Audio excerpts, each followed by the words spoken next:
Do you shop online? I'm sure you do, at least sometimes, if not always, right? Especially after COVID, online shopping has become more common and even preferable. But these days, these e-commerce websites have become so persuasive, even if just out of curiosity you happen to search for something, they are not going to leave you after that. You log in into any social media platform and their ads will follow. They'll make you believe that this is something you cannot live without. Seems like they are saying, how dare you search for it but didn't buy it. With this speed of advancement, I think in the future, we'll just think about anything and it will be added to our cart, or may even get paid from our wallet. It's better you control your thoughts now. Artificial things, be it people or intelligence, are attractive, but sometimes annoying as well. Don't you think so? Well, my point is something else. So let's come to it. How do you think these websites or other software applications do it? How do they know and chase you everywhere?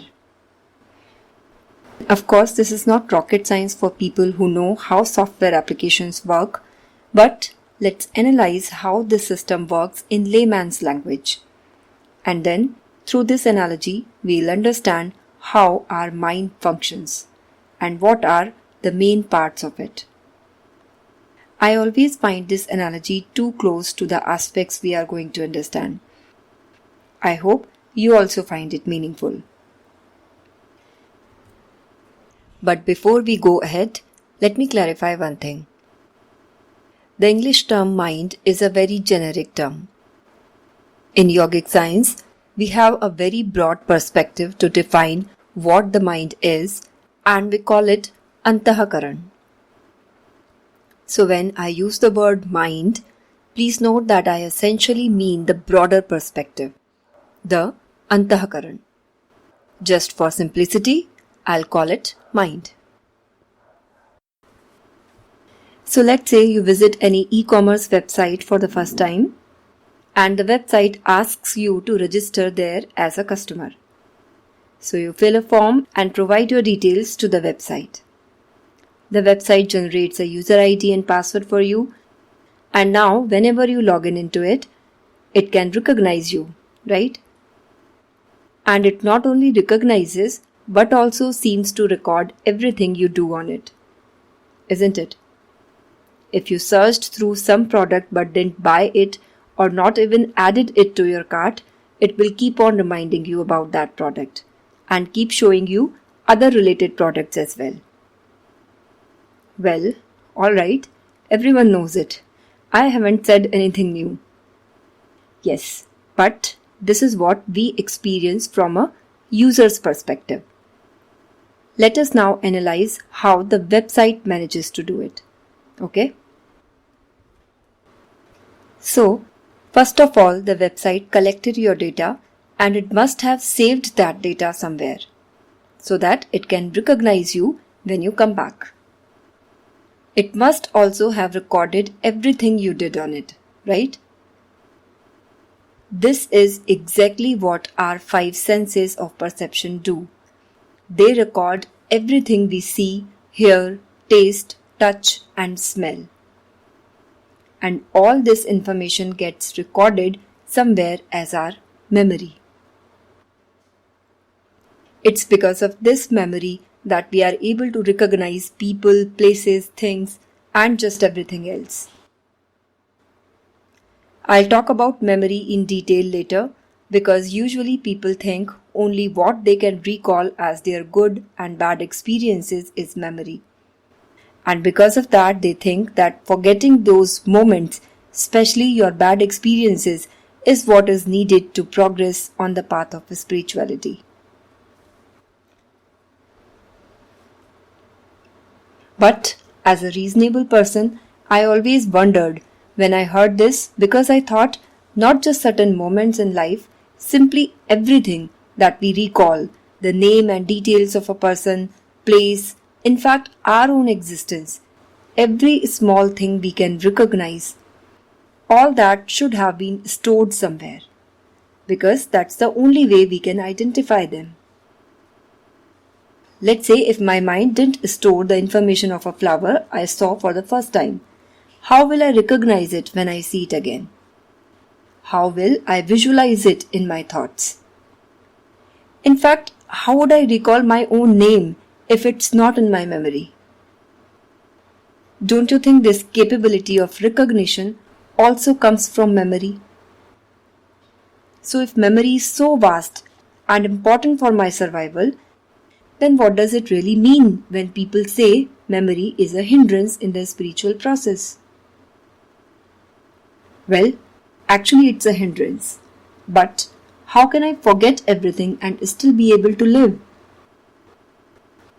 I was happy to know that my understanding and questions were valid when I heard Sadhguru answering them. So, you also think about it before I talk about it in detail. For now, coming back to our analogy, the website doesn't just have you as the customer. It would be having millions, right? So it needs to distinguish between the activities of its various customers. Let's say you and your friend both visit the same website and search for different products. Now, there are two things the website needs to know. One, there are two different people who visited it. And secondly, who are these two people? Right? So the first step is making a distinction between the activities of different users and knowing that there are two distinct people. And then the second step is to identify who these two people are. The discrimination is what is the function of our Buddhi, the intellectual aspect and the very first dimension of mind. And once the Buddhi makes this distinction, we are able to identify ourselves as a separate individual, which is called our Ahamkara, the second dimension of mind, which we have spoken about in detail in one of the previous episodes. On the website, discrimination between different people leads to their identification as separate users. Similarly, our ability to discriminate, which is our Buddhi, is the cause or basis of our identity, Ahamkara. So, Buddhi and Ahamkara are two of the main dimensions of our mind. The third aspect of mind is Manas, which we have already talked about, memory. Manas is a container for our memory and gives us the capability to process what is stored in our memory. So it's a combination of memory and a processing unit. Memory is your database, and it's not a place in your brain. It's spread all over the body. You remember we talked about the Manomay Kosh in our 5th episode on Panchakosh? The Manomay Kosh or the mental body is the layer of our existence where all the data required for us to function gets stored.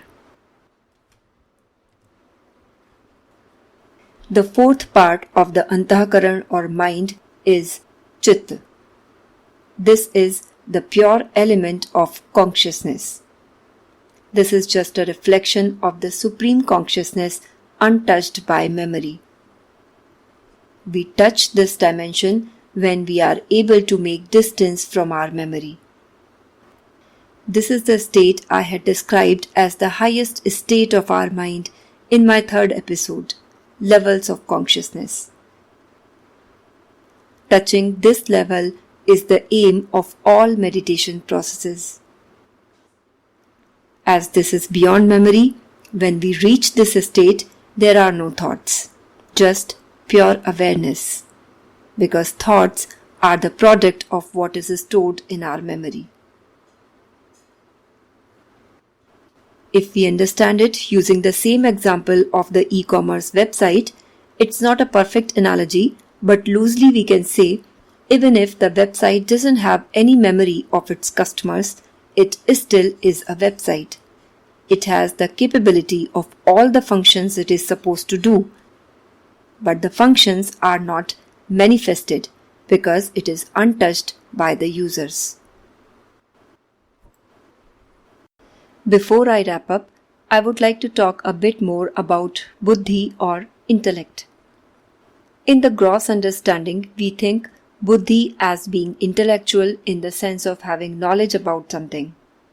We say that someone is very intelligent or Buddhiman if he has some knowledge other people don't have. But this is not what the dimension Buddhi means. Here we are talking about the fundamental ability to discriminate. Before identifying two entities as separate from each other, we need the ability to discriminate between them, right? I can say blue and green are two different colors only when I am able to discriminate between them. Otherwise, they'll appear one to me, as happens in case of color blindness. This ability of discrimination is called Buddhi, and this is what separates us from the Creator or God. If we didn't have the ability to discriminate, how could we consider ourselves separate from the Creator? In the process of creation of an individual, Buddhi discriminates between the cosmos and the individual life, because of which the living being develops the sense of I-ness or Ahamkara. This is why we say that we have to dissolve our intellect to become one with God. This doesn't mean that we need to become a fool and start talking illogically. This means to rise above the fundamental element of Buddhi and stop discriminating between us and the cosmos. But right now, as we talk about it, we just know this as an information. And this information doesn't make you or me realize the true nature of life.